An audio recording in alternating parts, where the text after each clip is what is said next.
Public power was a movement that started in the 30s where publicly owned utilities focused on nonprofit, bringing electricity to people at the lowest possible price and encouraging people to use electricity to improve their life, and mainly for economic development.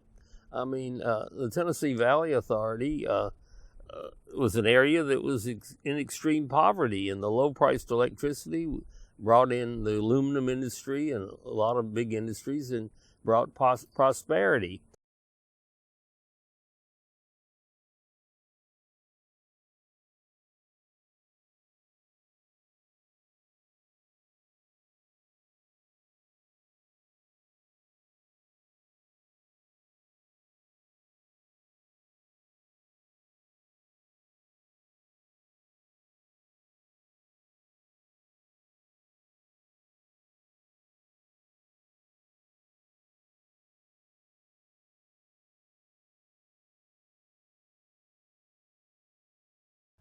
Well, because I'm a fake cowboy, that's why. I just wear this hat because a dermatologist in Austin, Texas advised me to wear a hat, keep from getting sun cancers on my face. And then when I came out here with a hat, it became my calling card, and I couldn't go anywhere without the damn hat, so I've been wearing it ever since. But, you know, I'm all hat and no cows. But see, I had come from the Tennessee Valley Authority, which was public power, a nonprofit. Public power is not supposed to make money. It's supposed to serve low-cost electricity. Well, people don't pay rates. They pay bills. And if you can cut down the amount they use, it lowers their bill just as much as cutting the rates. So, you know, I used to get bear hugs from people here in Sacramento, and they come to me and say, "Oh, Dave, I sure appreciate you cut my electric rate." We never cut the electric rates at all the whole time I was here. We kept them steady, but we cut the amount that people had to use so their bills went down. And so the name of the game is to reduce the cost to the consumer, and that's why we had publicly owned utility here in Sacramento. If you didn't do that, you weren't carrying out the purpose. And when it became cheaper to install insulation and more efficient refrigerators and things like that than building power plants, that's why we called it a conservation power plant. And we met all the needs of the growth. The economy continued to grow. In fact, it grew faster because people had more money to spend on other things than on electricity. So it just kind of worked, and we put the right name on it. But basically, we were short of power here when Rancho Seco was shut down, and the real question is, how can you keep the lights on? And we bought some power and did some other things, but one of the big things is we cut down the amount that we needed to keep the lights on. Well, when Jimmy Carter named me to head the TVA, it was the idea was that TVA was supposed to be a yardstick by which other utilities are measured, and we wanted to show that energy efficiency and solar power and wind power were things that were coming. And so I went down there and kind of made it happen. And it was quite a challenge because I don't know whether people remember that or not, but the atomic bomb, a lot of the manufacturing took place in Oak Ridge, Tennessee, and there was a real addiction, I would say, to nuclear power. And so they had underway what I used to call an armada of 12 huge nuclear reactors that they were building. It was just, the assumption was that we were going to keep using more and more and more and more electricity, and we needed more and more nuclear power plants. And the costs went up, and the rates were starting to go up. And so appealing to the pocketbook of the mainly industrial customers.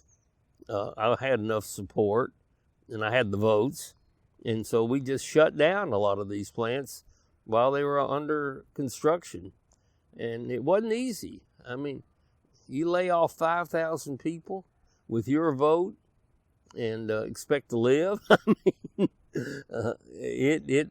I was too naive and dumb to worry about it. But looking back, I wonder that we had the intestinal fortitude to do what we did. But we shut 8 of them down, and it wasn't easy. I still remember a public meeting after we decided to close one of those plants down. This woman said, "You know, what kind of a person are you? You recruited me and my husband to come here and build this plant, and now you're stopping the construction and laying us off?" He says, "You know, you need to look in the mirror and ask yourself, who are you?" Well, I did. I was doing what needed to be done for the customers as a whole. And the construction business is always risky, but anyhow, we got it done. When we got here, the people had already voted to that SMUD could not continue to operate Rancho Seco. Everybody thinks the people voted against nuclear power, but the technical vote was that SMUD couldn't operate the plant. And we had an offer from the Duke Power Company and Electricity de France to take it over, and they were willing to pay Sacramento a bunch of money, but we turned that down and took care of it quietly and put in the conservation program.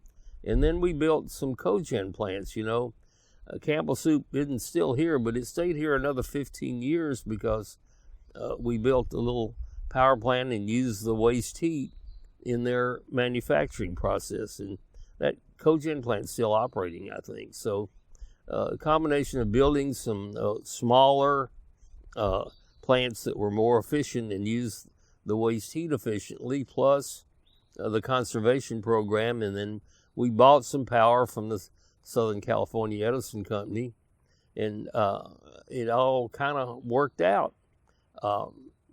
People have forgotten PG&E was trying to take over SMUD when I got here, and we beat them off and kind of emerged and calmed down. I remember when I first called on the Sacramento Bee when I got here, and there was a man named Favre who was the publisher and editor, and he said, "Freeman, your outfit, SMUD, was in my paper 412 times last year, more than once a day, and every story was bad. The people of Sacramento are sick and tired of SMUD, sick and tired of reading about it. Here's the deal. You keep SMUD out of my paper, and I'll support you." And he kept his word. They were supportive of what we did, and we didn't do anything bad enough for them to have to report badly on it, so it kind of worked out better. But this outfit was hated when I first got here. When I was looking to buy this house, the neighbors next door came over. We were in the yard, and she asked me, she says, "Well, you're moving to Sacramento. What are you going to do when you get here?" And I said, "Well, I'm going to be the manager of SMUD." And she says, "I hate SMUD," and walked off and didn't talk to me anymore.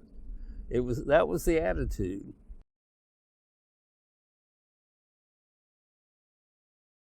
Well, PG&E is a privately owned company, for profit, and their objective in life was to make as much money as they could under regulation. And public power was a movement started in the 30s where publicly owned utilities focused on nonprofit, bringing electricity to people at the lowest possible price and encouraging people to use electricity to improve their life, and mainly for economic development. I mean, the Tennessee Valley Authority was an area that was in extreme poverty, and the low-priced electricity brought in the aluminum industry and a lot of big industries and brought prosperity. Well, SMUD was part of that movement. It was started by some people who felt that the hydropower especially should be sold to the people at what it cost, which was low. And of course PG&E wanted to take over, and people knew that the electric rates would go up, and they were not interested in efficiency at all. Their interest was in selling as much electricity as they could back then. In fact, I was called a socialist because I advocated energy efficiency. People didn't realize that efficiency is the essence of capitalism, but people thought that the more electricity you use, the better the economy was, and it was going hand in hand, and we had to use more electricity than the Russians, or the Russians were going to be better than us, and that was the thought. Well, the efficiency kind of changed all that, and but so the people of Sacramento had a right to be a little bit afraid of PG&E taking over, but SMUD had not shown the kind of benefits that the people of the Tennessee Valley got, or the people actually in the Northwest got from Bonneville. SMUD was, quite frankly, screwing up on a very visible basis. Their power plant, Rancho Seco operated on the average every other day, 50% of the time. So when people asked me why we shut the plant down, I said, well, if you had an employee that working for you and he just only showed up every other day, you'd fire him, wouldn't you? And they said, yeah. And I said, well, that's what we did. But so the fight to keep PG&E from taking over was a fight to keep electric rates low and keep public control. But we weren't winning when I got here, because SMUD looked worse than PG&E to the people of Sacramento. But when we turned it around, the PG&E program just died. It wasn't that we did anything dramatic to kill it. There was no market for it anymore. Yeah, well, when I got here, I ain't had enough experience to know that we had to have a major efficiency program, and we needed to get it started right away. But when I moved into this house, I noticed that I didn't need to run the air conditioner because I had this big tree shading the house. And it occurred to me that, and I made up this little poem. It went like this. It said, I think that I will never see an air conditioner as lovely as a tree. And that kind of made a general manager that was a little bit funny. That was a little unusual. And I said, well, we're going to make the trees an efficiency measure, just like a more efficient air conditioner, or just like a more efficient refrigerator, or just like insulation in the building. Let's think of the tree as an efficiency measure. But that means that we can't just plant them willy-nilly anywhere. We've got to figure out how to get homeowners to plant them in the right place. And I said, do we have any resources that we could put to work to do that? And they said, no, but there's a tree foundation here. I said, well, thank God. Let's find out. And so we sat down with them, and we found out that that's exactly the kind of organization that we would have had to organize if it didn't exist. And so we contracted with the Tree Foundation so that we not only planted trees, but we planted them in the right place and taught people how to take care of them so that they would grow. I mean, you can get in an airplane and throw out twigs and plant 1 million trees in an hour and claim you've done nothing. But we focused on getting trees that would actually mature and become air conditioners. And it became I think, fairly popular, although it wasn't that big a deal back then. It was just one of 100 things that we were doing, but it lasted, and we stuck with it. I remember it wasn't cheap because it takes a lot of resources to, the tree itself is the cheapest part of it. I mean, we had some free labor from the people that got the free tree, but we had to have experts to help shape it and all, and get trees that had a good start. And so the cost per tree was not small. And one day, one of the board members thought he was being smart, a fellow named Joe Boniuto. So he started attacking the program, and he started arguing with me and telling me that you could do it a whole lot cheaper. And I said, well, you're comparing oranges with watermelons. And everybody started laughing, and they just didn't pay attention to him because it was a popular program. And I think of all the things that we started at SMUD back in the early 90s, it may be the longest lasting program that they've had, and perhaps maybe the most important. Everybody likes to remember things their own way. And I remember how I originally thought of the program. Now, Jeannie was, I think, a leader in the Tree Foundation then. And of course, when we got together with her, she may very well have been the one that coined the Million Tree label and all. And I do remember that we called it the Million Tree Program, and I have no reason to doubt that she's the one that thought of that slogan. But the idea of incorporating trees into the efficiency program just came automatically when I moved into this house and saw it happening. I didn't think of it myself. I just saw it and took advantage of just a very personal experience here. I mean, this is the northern edge of the desert, after all, but it's very fortunate when you can grow trees in the desert, you need to use them. Yeah, it seems to me that it has grown a bit in 25 years, but it still was a shade tree back then, and it's done a lot better than I have in physical terms. It's gotten stronger and more vibrant. I think I'm a bit older. Well, when I was considering the job, the president of the American Public Power Association, a man named Alex Radin, was a dear friend of mine from Chattanooga, and and he called me, and he said, Dave, I'm hearing through the grapevine that you're considering taking over as general manager of SMUD. This is off the record, but let me tell you, my friend, don't do it. You've got a pretty good reputation from your work at TVA, and you're going to ruin it. They fired 5 managers in the last 6 years, and I know you're going to go out there and want to get something done, and that board is going to fire you. They just don't go. He says, quite frankly, I see all the utilities in America, the public agencies, and it's the worst utility in America today.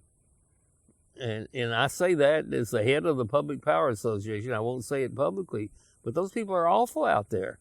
And the board is micromanaging, and they're trying to run the utility, and they don't pay attention to the manager, and they don't know what they're doing, and we're worried about it, and it's an embarrassment to the whole public power movement. That was an off-the-record analysis, and when I got here, it was not only the next-door neighbor who walked away angry at me when she heard I was going to be the manager of SMUD. I did some personal interviewing on the street, just asking people. I asked 10 people. 8 people of the 10 said these people don't know what they're doing. They're crooks. One of them said they were crooks. The other one said they're stupid.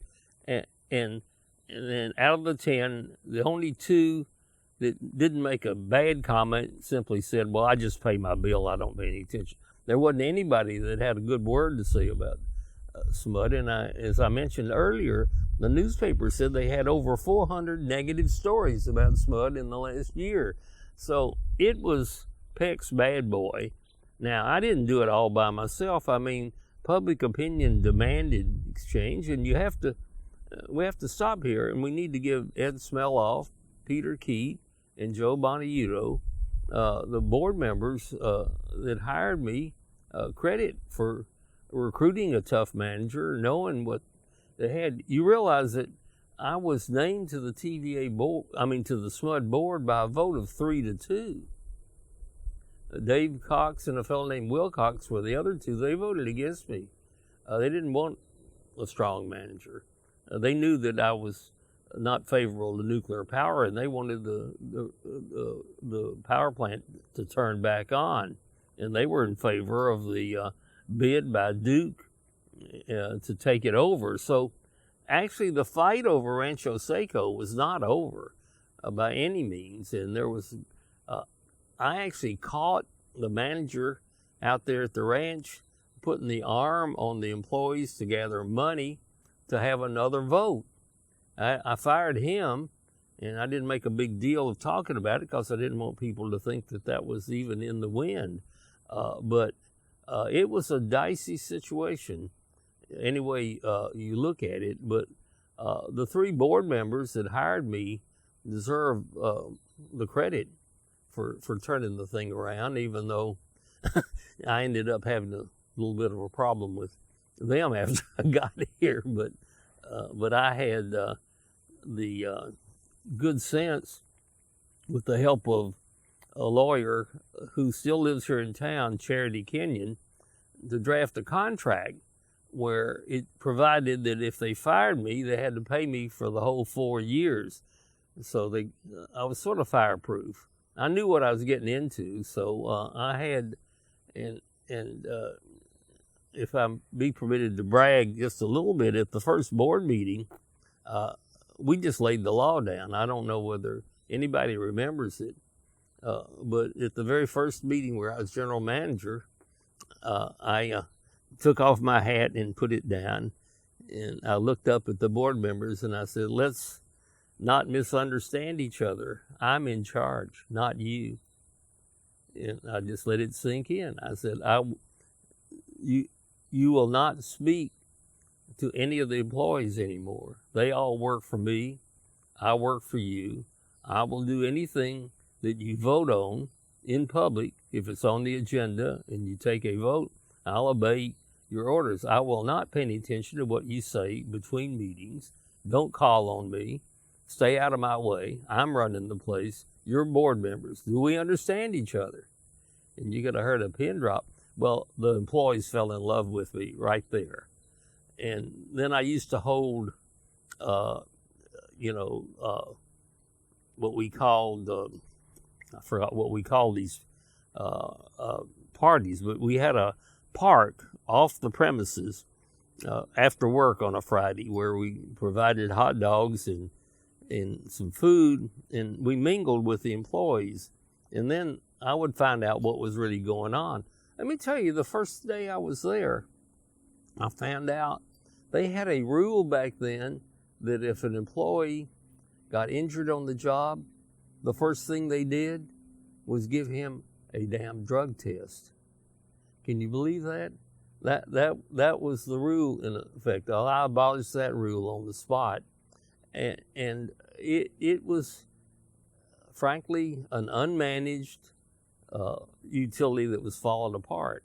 So it wasn't hard to make improvements. See, people don't understand that I am clever enough to pick an outfit that is in really bad shape. They can come back. If you take over an outfit that is doing well, it's pretty hard to make a mark. All you can do is go down. So the SMUD job, I didn't pay attention to what Alex Radin told me about it. That made me want the job even more, because I knew that I knew enough to make it a little bit better. and that wouldn't be hard. And we made it, fortunately, with the help of everybody and good people in the city. We made it a whole lot better, and it kind of lasted. One last comment. Probably the most important thing that I did while I was here was work with the state legislature to enlarge the size of the board from 3 to 5. From 5 to 7. With only 5 members, each individual member had a lot of power, and 2 of them could try to walk into your office and tell you what to do, and you didn't know whether they had a third vote or not. But with the 7-person board, it's pretty hard for individual board members to really mess with the management. So that's the way I cured the micromanagement problem permanently, by enlarging the board. But let me tell you how we got that bill passed. It wasn't easy. There was a legislator named Lloyd Conley, who's now, I think, a federal judge. He's a liberal, and he put in the bill to enlarge the board. The existing board was against the bill. Smeloff and Wendy Reed wrote letters to Pete Wilson, the governor, opposing the bill. So after it passed, there was a conference in the governor's office, and the governor's representative called me in and he says, we got this bill. We usually just veto Conley bills because he's a liberal. Is this another idea of packing the board with a bunch of liberals? And I said, well, no, sir. Actually, the liberals in the board are against it. He said, they are? I said, look in your file. And they looked in the file, and there was this letter from Smeloff and Wendy Reed, and that persuaded Pete Wilson to sign the bill. And that's how we got the 7-person board. There's another thing that you might find interesting. After the SMUD tour, I became, years later, the manager of the Los Angeles Department of Water and Power, a public power agency, kind of like SMUD. And the new mayor came in, Antonio Villaraigosa, who's now running for governor, I think. And I suggested to him that we have a 1 million tree program in Los Angeles. And I said, you don't need to invent the thing yourself. Just go up to Sacramento and they'll tell you how to do it. Well, LA is, big and kind of arrogant, and so they tried to put together their own version of it. I was running the Port of LA for him at the time. I wasn't directly involved, and they tried and they just fell flat on their face. And they never got to first base, and they didn't have the, shall we say, brains to come up here and let Ray tell them how to do it. And so there's no huge tree program in Los Angeles worth talking about. But they had an opportunity, and I told them, just come up to Sacramento and they'll tell you how to do it, but it never happened. Yeah.